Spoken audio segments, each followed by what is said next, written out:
guys, Justin with Ready Business Systems. I wanted to show you guys something cool we've been working on, and I'll keep you in the loop on how it goes. A lot of the software, both LMN, which I've looked into recently, and Service Autopilot have limitations on tracking budget hours, meaning the unbillable time outside of the jobs specifically. So I'm going to show you something. So here's Service Autopilot screen here, and we have budget hours and actual hours for the jobs, for the actual customer job site visits. So you can see here, the default built-in functionality here is that we can see that the jobs themselves were budgeted for 75.36 hours, and they actually got it done, quote unquote, under budget in 54.16 hours. The problem here is that the guys can manipulate these times by punching in early to the jobs to make the time look shorter on the jobs, make it look like they came in under budget. And that gets kind of buried, and you can't really find that. So what we did as a solution is we put in some unbillable items here. So these are just the jobs here, right? So we actually also have, I filtered them out for this view. We have these budget jobs. So we added them in to account for the unbillable time and whatever we have budgeted for that amount of time. So you can see here, this 75 hours is going to go up because we're going to include some the unbillable time as well.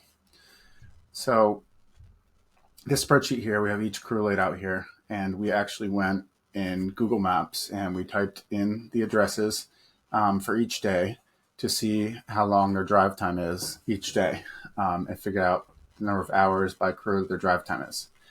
On top of that, we figured in the other unbillable items here. So we have the weekly meeting, half an hour a day.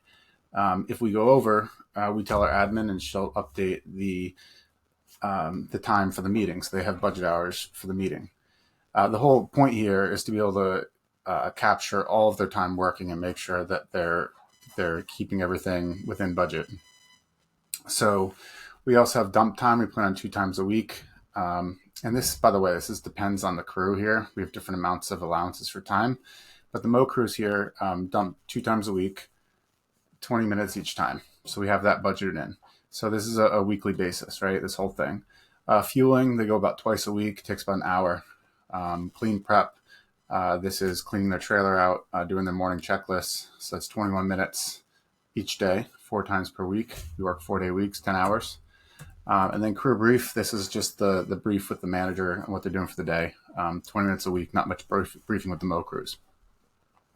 So we have here for total for cleaning prep, loading the truck, and briefing is 0.43 hours for the Mo crews. Dumping and fueling the truck is 0.4 hours per day for the Mo crews. So then what we do here is we have the weekly meeting, which is simply this number with an allowance for each day. So they get 0.13 hours per day on average, the weekly meeting. Drive time, we give them 1.7 hours, which comes from over here from their Mo route specifically. We know the drive time should be.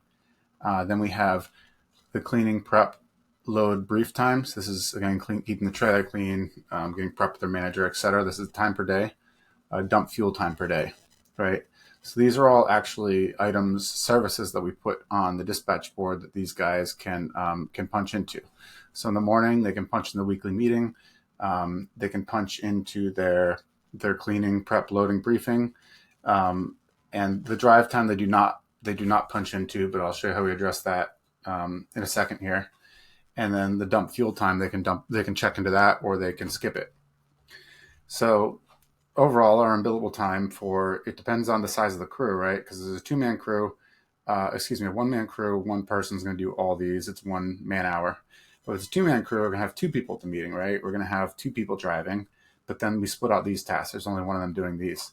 So interestingly enough, in theory, the 2-man crew is more efficient. As you can see, the unbillable time here, they're only 22% billable time. It's 27% for a 1-man crew. But I think in reality, the guys are bumping into each other at lawns. It's always, I think a 1-man crew is more efficient for that reason, but because nothing runs by, in theory, but but on paper, a two-man crew is more efficient, which I thought was interesting. I had to double check that. So we do have two different target charge rates per hour. So, we can average them together and get 72. We have a target charge rate here as well. Based on what we're charging on the job, we charge $95 an hour. And then after all this unbillable time, we're trying to hit 72 for the day for the Mo crews. So where I was going with all this is to fully understand our unbillable time, but also hold these guys accountable, right? So if we go over here to our bonus tab, we have the budget hours. So these come straight off the dispatch board, right? So if we go to our Mo crew, here's the 98.84 budget hours. And you can see in here, you can see Mo dump fuel. So they get 0.7 hours. Clean prep load brief, they're getting 0.43 hours. And this is each day. They're getting a budget hour for that day. So we run once a week and we can see the total budget hours and total actual hours. However, this is something I was going to hang up on that I dug into more. So where we're getting these actual hours from is not from the dispatch board because, again, you can't trust these guys to do this 100% accurately. Mistakes happen, right? And this wasn't really working, running off this actual time, making them clock into these numbers. We were changing the drive time to be equal to the budgeted drive hours, all this craziness. I realized that this number for actual time is just the timesheets, right? So what you do is you go in here and you look at the guys that worked, right? And you go to their timesheets right here and put in the same dates, and you can see that the total pay hours, 73 hours and 33 minutes, roughly 73.5. So we take the guys that worked on that crew, add them together, and that's our actual hours, right? Because that's what we actually paid them for the entire day, including all the unbillable time. So then we go over here and we're plugging in the pay hours here.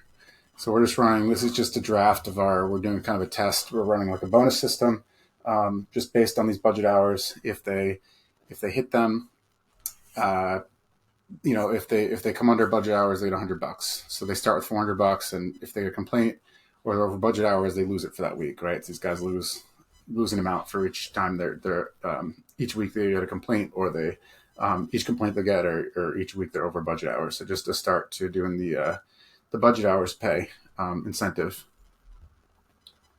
One thing I didn't mention here is what happens if someone's equipment breaks down, things that are outside of their control, right?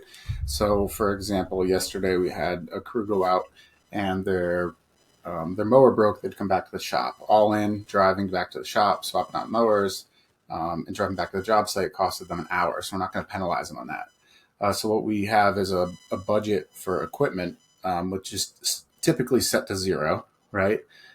0 time, but if something happens, they have to let the office know, and the office will add a job to their schedule for equipment issues, right? So they get budget hours for equipment issues, like an hour or something, however long that would take. So then in the total, it's going to be reflected that week.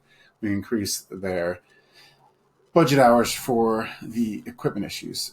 If the meeting goes over, the meeting by default, the weekly meeting is a half an hour. If it goes over, we tell our admin that it took us 40 minutes. So again, that shouldn't penalize them. But I'm pretty excited about this and to see how it works out. But I think we have a good handle on how we can manage the unbillable time in the system that is not otherwise really reflected in here. So yeah, let me know thoughts, questions, feedback.